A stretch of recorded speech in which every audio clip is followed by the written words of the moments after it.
Alright, welcome back. So in this video, I'm now going to talk about the experience that I had with sleep apnea. So I didn't write anything on the board, I'm just going to talk about it from memory.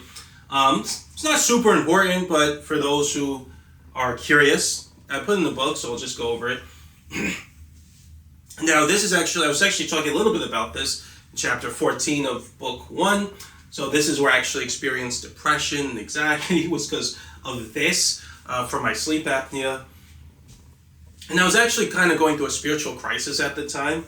So this was right around the time, so like I said, this is right around the time I finished chapter 8.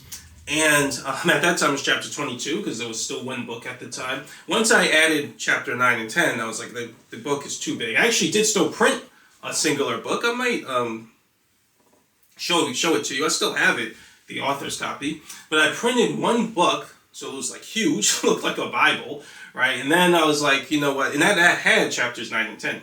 And I was like, no, chapters, 23 and 24 at the time. But it was too big, so I had to split it into 2 books. But, so yeah, it was up to chapter 22. And then I was just about done. I was like going through the book and doing spell checks and things like that. But around this time was when I was actually, now I basically told you guys about it, that's when I kind of really started repenting, right? So I started praying to Jesus more, I started talking to him more, and like I said before, the thing that was mainly sort of keeping me from doing that was I was still watching adult titles, right? So I call them, like I said, I call them adult titles from the early days when I used to work at a cable company, that's what we called it. But, you know, I used to watch pornography. And basically I realized that I had to move away from that, right? Because I just had it in my heart that I really wanted to come to God now, and have a relationship with God. And I always knew that was keeping me away, right? So we now talked about sensing in the spirit, which is just your normal level of psychic abilities. And I feel like on top of knowing that just from the inability to charge spiritual energy while I'm doing it, I feel in my spirit, right? I sense it in my spirit that this is keeping me from God, right? And I knew that I needed to stop. I think we all do, right? So I kind of knew that even when I was 14, when I first started doing it, I knew that this was wrong, right? And as a society, we try to convince ourselves that it is or that it's okay, or we see everyone else ignores it, so we think it's okay that we ignore it. But no, right? Your relationship with God is your responsibility. It doesn't matter if the whole planet's doing something that in your spirit, in your heart, you know is wrong, right? So I wasn't like, I always knew that. I didn't, make excuses or I probably made excuses at some point, but in my heart, I always knew it, and I never tried to deny that, right? I think like an atheist, for example, will feel something's wrong in their heart and just make up whatever they feel like in their mind because they want something else to be true. I was, of course, never like that. And so I knew I needed to come to God, and I was like, I started turning away from that, and I started praying to God. Now, I started praying to Jesus like a lot, right? And it felt great, right? I felt so close to Jesus, and it felt wonderful, right? Because my spiritual energy is increasing. And when you have that desire in your heart to repent and be closer to Jesus and turn away from sin, you feel it in your spirit that this is right. This is the right thing to do. Right? So it's an inner knowing that this is the right thing. Now, what's interesting, though, is that around this time, something else was happening, which really kind of messed up my mind. So I actually wasn't working at the time. I had a little bit of money saved up, so it was okay. But I wanted to really finish the book because I've been working on the book for roughly close to 5 years at the time, and I was so done with it, right? Because, like I said, the book, there were multiple versions of the book, right? And it wasn't so much just writing the book that took the time, which that was the main part, but I was still developing the theory, right? So when I had the first framework of the theory, this was like in 2020. Well, that's when I was developing. I think I finished the first book in, was it 2020? No, 2020 I started writing the book. I finished it, early 2021 is when I finished the first version of the book. And, at that time I didn't know, right, that that I didn't know what I didn't know, right? So I didn't know that there was so much more for me to learn about this whole theory, right? So I thought I was pretty much done. That from about the 2021 till now, right? Well, not now, but when I finished this book, the whole time I thought I was like around the corner from being finished. I'm like this close to being finished. I kept thinking that the whole time. I always thought I was right next to being done, right? And then it ended up being roughly about 5 years. I started writing the book in roughly about like April 2020, May-ish 2020. And so, which was around the time of COVID. So I didn't know that, from then I didn't know that the theory was going to morph and evolve and, change. And I had basically came up with roughly five different frameworks, but I wrote the book roughly 4 times. So one of the frameworks I didn't write anything for. But my point is that I was so ready to be done. I was so happy to be done with the book around this time. But, so I took off from work and I was in the room, and I think something about the room I was in, which was the room I recorded the videos in before, something about that room was affecting my breathing, because I didn't stay in the room so around the clock before that. But when I had left work, left my job, started just finishing the book, putting everything together, I was in the house all day, right? So I was like in the man cave just nonstop. And something about that room I think affected my breathing, because I noticed that when I started going to sleep, when I'm about to like drift off, I would feel this, I would notice that I would feel this urge to breathe, right? And it was very automatic. So it wasn't something I was thinking to do. I'm like, well, let me do this. No, it just happened, right? I would make this sound like, like something like that.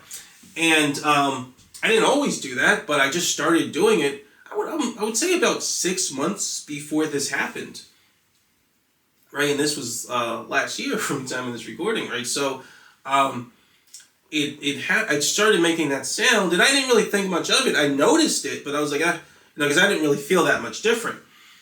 That happened about 6 months before this experience, and so at least I noticed it. If I had to guess, I'd say about 6 months before this experience. But then it started getting worse, right? And I still didn't notice it at the time. But what started happening was I started waking up and I started feeling really tired. It wasn't just that I felt tired. Something was off. I felt, what was it? I started to feel, it's hard to describe it. I forget. It was something I was feeling at the time that was like, I think it felt similar to when I work out. It was like a feeling of exhaustion that didn't quite feel right. Because when you get bad sleep, it feels a certain way, but this didn't quite feel like that.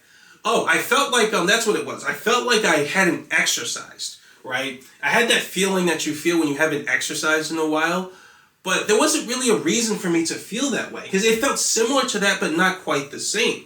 If I don't exercise, I'll only feel that way if I actually do something strenuous, right? I've never felt that way from just walking around, right? And I felt that way just from walking around, so something didn't feel right. I was like, why do I feel this way? And I kind of thought about it, but I didn't think much of it because I was so focused on finishing the book and just writing. And so the feeling was getting a little bit worse, right? And I still didn't really think much of it. So now, fast forward to when I was kind of going through a spiritual crisis, because I had no idea what sleep apnea was, never heard of it, had no idea what the symptoms were, didn't understand any of that at the time. What actually happened was I started to feel more anxious, and I started to feel more anxiety and a sense of impending doom. So people who've experienced anxiety know what I'm talking about, right? That feeling of impending doom is the feeling generally associated with anxiety, and that comes from your body constantly charging your subconscious at the anxiety frequency around the clock, which it's not supposed to do, right? It's supposed to only do it in response to a threat, right? And then it stops, right? But if something goes wrong, it's going to charge that feeling around the clock, right? So it just feels like impending doom all day. And I started to feel that. Now, like I said, I think in terms of the subconscious. So everything for me is the subconscious mind. So I'll always know when my subconscious is doing something that I know it's not supposed to be doing. So like I said in the first book 1, I talked about how when I had COVID, right, I immediately felt something in my subconscious frequency that I knew wasn't right, because around that time I was charging my subconscious every morning on the way to work. I was charging it for listening to certain types of music. It's usually smooth jazz, which people called me an old man for. But I would like to listen to smooth jazz, and I would charge energy on different types of songs, emotional energy. But then one morning I noticed there was this feeling there, like you could just say in my mood or in my short-term memory, but in my subconscious, right, that I was like, what is that? Because it was right there and it wasn't changing based on stuff I was doing with my intention. So I already talked about that before, but I just mentioned that to say that I will know if something's going on with my subconscious that doesn't make sense according to the theory, right? And around this time, I felt this feeling of kind of doom. It hadn't quite developed into doom. I'll talk a little more about that in a moment, but it was there. It's this feeling of anxiousness, right? And I didn't really think about it too much, but I did start to notice it happening. And now around this time, I was praying to God. I was praying to Jesus. And I knew that I needed to turn away from watching adult titles, right? I just felt it in my spirit. I'm trying to remember. No, it wasn't around. Yeah, around this time I did have a dream. So I had a dream where I could go into it in detail, but it's not important. Suffice to say, I believed it was God telling me to turn away from porn. Because I started praying to him and I started wanting him to come into my life more. So I had a dream where he was telling me, okay, if you want this, move away from porn. You have to stop that, right? And so I got the message in my dream. Now this time I didn't understand how dreams work that much. I actually learned about dreams from this experience, right? So I didn't understand it yet, but I did have a dream where I feel like that was a message where I was being told to turn away from porn. So then I ended up going back to it. So around this time, I'm trying to go into repentance. So that's kind of a hard thing to do. So I'm kind of finagling, right? I'm going back and forth. I'm backsliding, and which is what happens when you turn away from sin. But I didn't really know this at the time. I didn't really know. I hadn't heard of the term repentance. I didn't really understand it that much. Didn't know how important that was to having a relationship with God. Like I said, I hadn't read the Bible yet, so I just came to that conclusion through my relationship with him, and then I saw how meaningful that was in the Bible and things like that. But, so I had a dream, and then to turn away from sin, watching adult titles. Then I did it again, even though when I knew I wasn't supposed to. And then I started feeling this really, dark feeling, so the feeling of impending doom. It started increasing. And then I was like, and I felt that God was telling me not to, and I did it anyway, right? And so I was like, oh man, did I mess up? Did I do it one too many times and God cut me off? Because I didn't know why I was feeling this feeling of doom, right? And because like I said, it started getting stronger, and it got really strong after that. That wasn't the strongest it got though, but it started getting stronger. And I noticed I started having a little bit of trouble charging my energy. Now I didn't do it that much because I was writing so much and I couldn't really charge it anyway. But the few times that I did it a little bit, it felt harder to do. And I'm like, I've never experienced this before, right? So I'm thinking maybe this is coming from me not listening to God. And so I was also watching a lot of hellish NDEs, right? So near-death experiences where people go to hell and see that. And what's funny is I believe Jesus told me years ago. So I actually talked about that experience. This was years ago when I had that hellish experience, that dream, the vision of hell, and I was going crazy. And Jesus, and I say Jesus because I just felt when you're around Jesus, right? You know it in your spirit, right? So I can use that terminology now because we talked about in chapter 9. But you sense it in your spirit. He doesn't really need an introduction. Your spirit knows when it's Jesus Christ. When you don't know him, then other spirits can deceive you and things like that. But when you know him, I don't really know that can ever happen anymore because you know his presence and other spirits can't copy it, right? But so Jesus, he came to me, and I didn't really see him at the time, but I just felt his presence, and I just had an understanding. The experience lasted like only a couple seconds, but it was just like I could feel the love of his presence. And like I said, it was interesting because they say, it's hard to explain it. Well, I'll go into it later, but I felt no judgment at all from his presence. But he was basically telling me to just focus on love, right? Don't focus on fear. And I would think from that experience, he was kind of telling me not to focus on those experiences. And I always knew that. But for whatever reason, I just went back into it and I started looking at them again. And sure enough, when that had happened, because I didn't notice at the time, but because I kept looking at these hellish experiences, I was charging that feeling of anxiousness and fear, right, and anxiety. Now my body's charging this feeling around the clock, right, which I didn't know that at the time yet, right, because it hadn't, even though the body's doing it, my mind hadn't started charging it yet too, because it has to take over the charge. And so when I'm watching, basically what happened is from watching these experiences, I'm charging a feeling of anxiousness. Now that feeling is actually getting saved in my, in a sense, it's getting saved in the subconscious memory that my subconscious associates with anxiety that my body's charging. So I don't know if I explained that before. I think I might have, but that's a phenomenon, right? So if your body's constantly charging anxiety, right, when your mind takes over the charge, it's going to have to focus on something that seems a little threatening, right? And your body can enhance that feeling, but you still have to focus on something that's threatening, right? And so for me, it was the hellish experiences. And so because I kept charging it, when I'm focused on those and I produce an intention that charges anxiety, my body latches on and charges anxiety much more. And so what ends up happening now is that whenever my body charges anxiety, it picks the same subconscious memory to do that, and that subconscious memory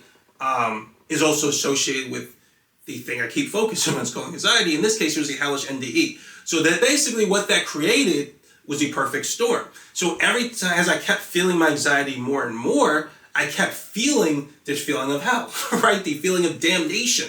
And again, I had no idea. And before I get into it, before I go further, I'll just say that this also happens with people who have anxiety in general. They'll notice that there are certain triggers. When they have generalized anxiety disorder, they'll notice that even though they feel anxiety all the time, there are still certain triggers where they feel it more. And if they don't focus on those triggers, they won't feel that anxiety as much, even though they still feel that general feeling of impending doom.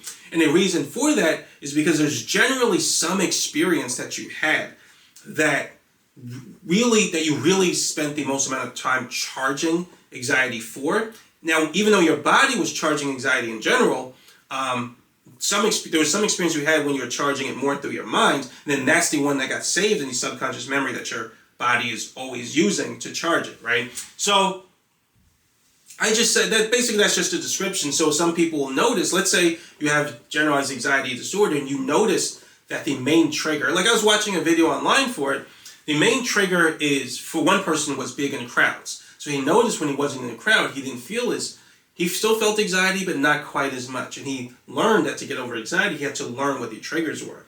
So for me, because I primarily was focused on hellish NDEs, that was the feeling that got saved in my subconscious memory associated with anxiety. So I kept feeling like I was going to hell. And I didn't know that because normally the subconscious memory would just go in a passive state and then it loses energy and I don't need to worry about it.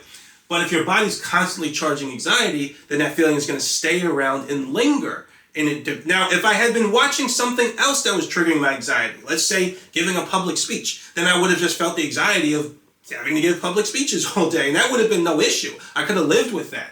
But unfortunately, I started watching hellish NDEs. That was the feeling that got saved in my subconscious, and that my body kept charging. So that just stayed around all day. So I thought that I was going to hell, right? So I thought I was cut off from God. I'd sinned one too many times. I went back, I backslid when I wasn't supposed to, and I knew I wasn't supposed to. So I kept having this feeling that almost felt like I was going to hell. I'm like, where's that coming from? And I'm like, I had no idea that I have anxiety. I had no idea I had sleep apnea. I had no idea of any of that. This is all new. I just kept feeling this feeling in my mood, short-term memory, so in my mood, about that felt like I was going to hell. And so I'm like, that's when I actually started going through a spiritual crisis. And then it got really bad one day. So I made a prayer to God, which I could get into, but it's not super important. I prayed to God about something. Then I saw this video, which I actually think was the answer to the prayer, but I prayed about something I shouldn't have, and I think I was just answering the prayer because I asked it, right? So that made my feeling of fear way worse because I really thought I was going to hell. And so what that actually ended up doing was triggering my sleep apnea way more, right? Because I started charging way more anxiety. And I think that just put my, it triggered my anxiety, I should say, way more. And I think it put my sympathetic nervous system, I think it went into overdrive. Something happened, because even though it was always there, even though it was there at the time, I know that's when I really started feeling it, really started panicking, like something happened and made it way worse. It made my subconscious much more volatile to the anxiety frequency, as I charged it through my mind so much. And what ended up happening was now I was so anxious that I just couldn't sleep at all. Now, I had trouble sleeping before that anyway because of sleep apnea, but I didn't know I had sleep apnea. And I was wondering why I was having trouble sleeping. I didn't know what it was. I just wasn't thinking about it too much. Well, I was, but I thought it was other things, so I'm like, whatever. But when this happened, I couldn't sleep at all. So this was actually what I was telling you guys about, where it took me I think it was almost 2 days before I could finally go to sleep. And it was only an hour and a half, I think it was, when I finally did sleep. And at the time, I actually thought God had cursed me. I'm like, okay, I sinned one too many times. I'm going to hell. So God cursed me. He's not letting me sleep. So I did not know that this was happening at the time. I'm just thinking, God had cut me off. And I kept trying to sleep when this was first happening, and I just couldn't, right? And so because I kept doing it, I was actually losing sleep drive. Never knew that was a thing. Well, I could say intuitively knew, tacitly knew, but I really found out what sleep drive was through this experience. So I kept losing sleep drive because I kept trying to go to sleep, but wasn't successful. And I ended up staying awake for almost 2 days. That was a really tough experience. And I remember praying to God about it so much, right? And I was pleading with Jesus and everything. And the funny thing is I kept having spiritual experiences. Actually, I should get into it now, right? So during that time, I was praying to God like crazy.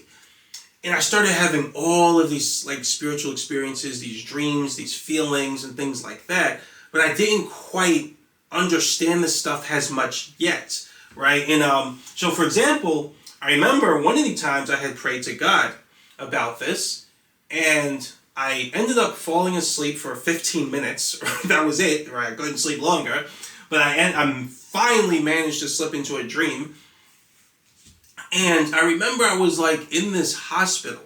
So I was in this hospital in this dream, and I was healing. Now in dreams, I don't really feel the emotion of healing, right? So normally I have to charge that. That's usually a psychic ability, right? It's very difficult to charge that feeling, at least in a transcendental way. I could probably charge it telling some story in my mind or something.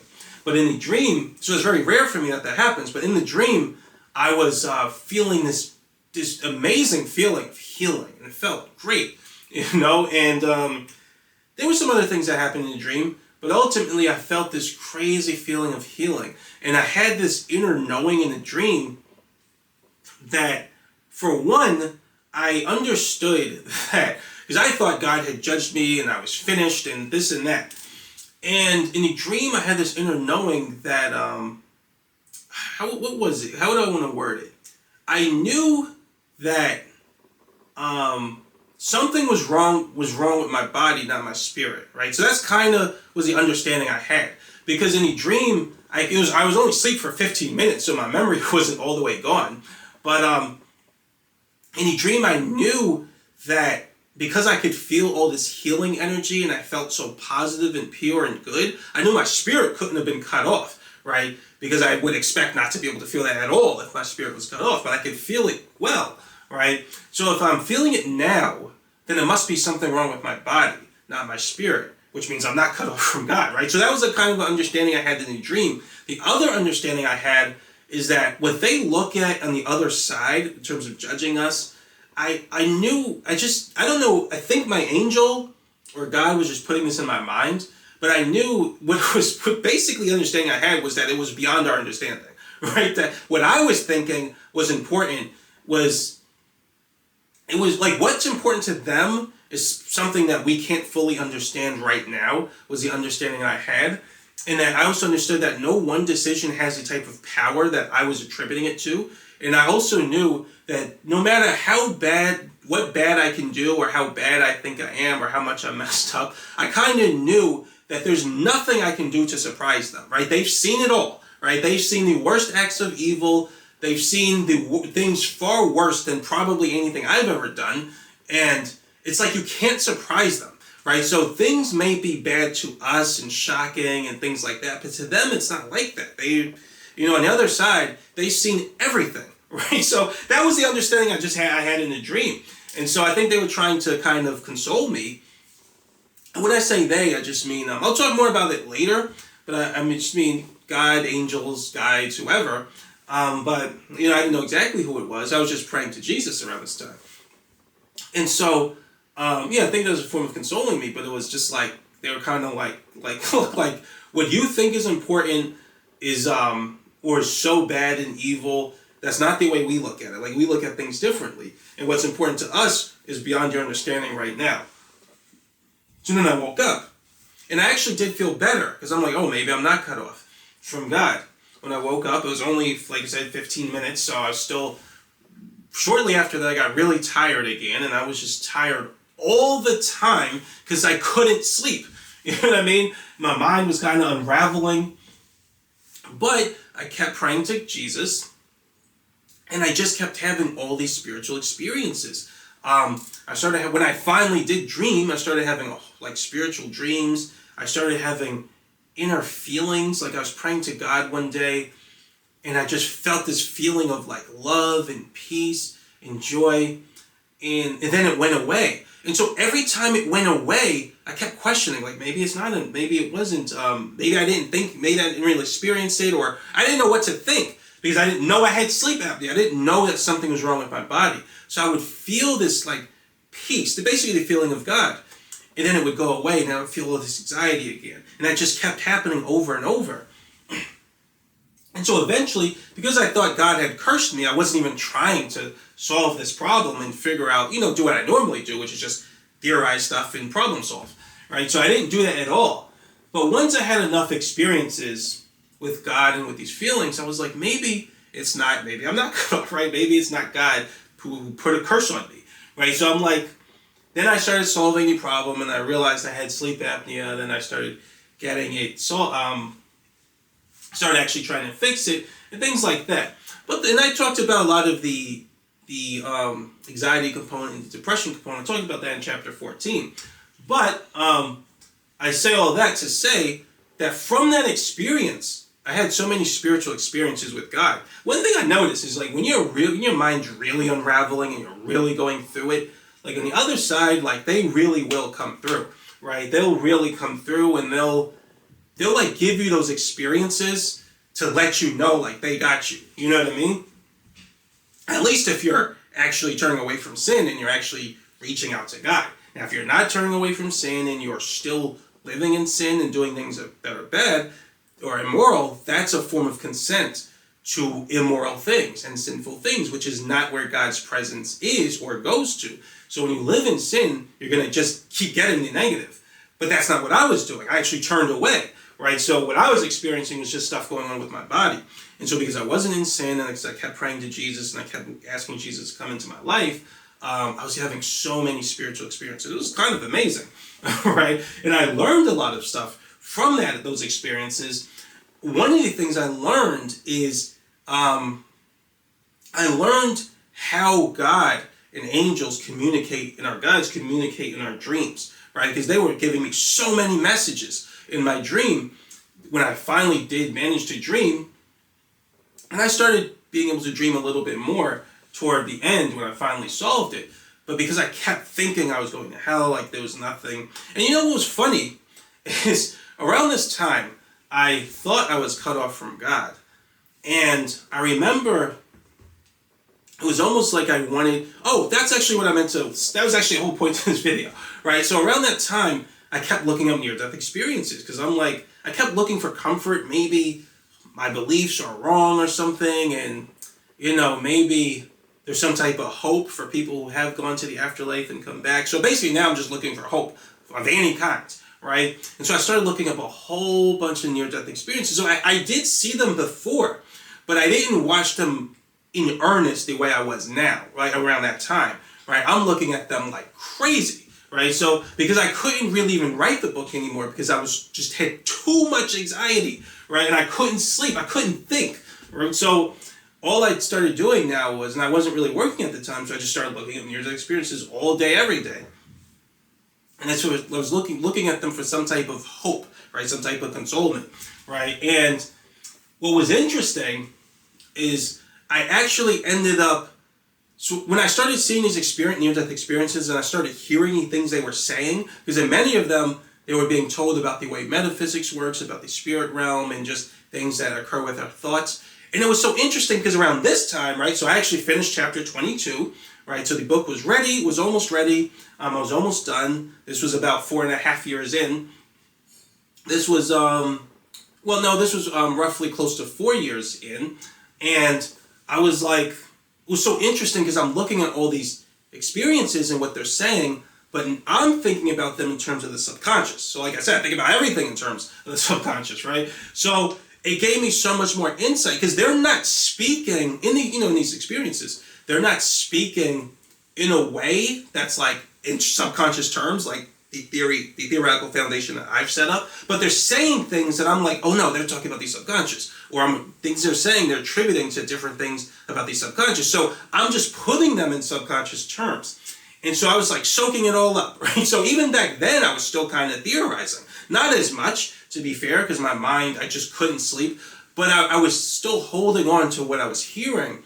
And so that kind of led to everything that I'm going to talk about this chapter, the next chapter, right? So basically that was why I wanted to mention all of this, for those who are curious.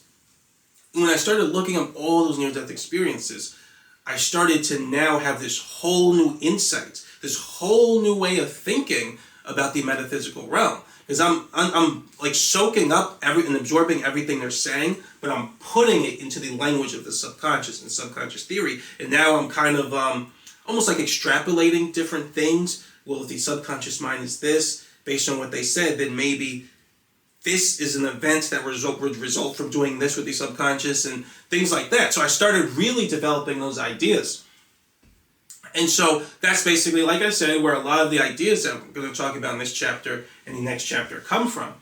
And so, I want to mention that. And also, because I was getting so many spiritual messages in my dreams, eventually I started to really pick up on it, right? And I started to really, I started to theorize about how dreams work, where they come from. And I did that a little bit before, but not that much. And then now I started to really get a sense of what's going on with them. And then I developed the theory. I'm like, okay, this is what dreams are. This is how they work. This is where they come from. And then I started to really be able to pick up on spiritual messages coming through my dreams, which we all get, right? And that's basically how I understood what dreams are and where they how they work. And so now I get spiritual messages like I said, everyone does. They get messages all the time through their dreams. They just don't realize it and they ignore it. But once you understand what they are and how they work, you're going to be able to pick up on them. So there is still a chunk to explain about them. And that's why I didn't do it before. But once you understand it, then it's super easy to receive messages from your angels and from God and things like that. So basically, I just wanted to mention that. I'll maybe talk a little bit more about the messages in my dreams at the time, but a little later. But I just wanted to talk about that, so that's my experience with sleep apnea. So I talked about the more anxiety, depression component of it, chapter 14, and this is the more spiritual components. But yeah, that experience is where I got all these ideas from for chapters 9 and 10. And then I had to write those chapters. Chapter 10 was virtually like a mini book. I should have broken that up into more chapters, but I just didn't feel like it because I was so done with writing a book. So I just left it as chapter 10. I think it was almost like 100 pages. That one chapter. So I should have broken it up, but I was like, But yeah, so that's pretty much it. So in the next video, I think I gotta check the book. The next video, we're gonna move on to talking about we're gonna go back to the law of manifestation. So from watching all those experiences, I learned that a lot of the ideas I had about that concept. So I talked about those in chapter chapter 1 in book book 2. That was the ideas I set up in that chapter were kind of the ideas I had at the time, so before this experience. And then based on a lot of the near-death experiences I looked at, I developed the idea more. And so now we're going to revisit the law of manifestation, but we're going to talk about it in this more, what I think its more complete form. Right? So yeah, that's it for now, though. Thanks for watching, and I'll see you next video.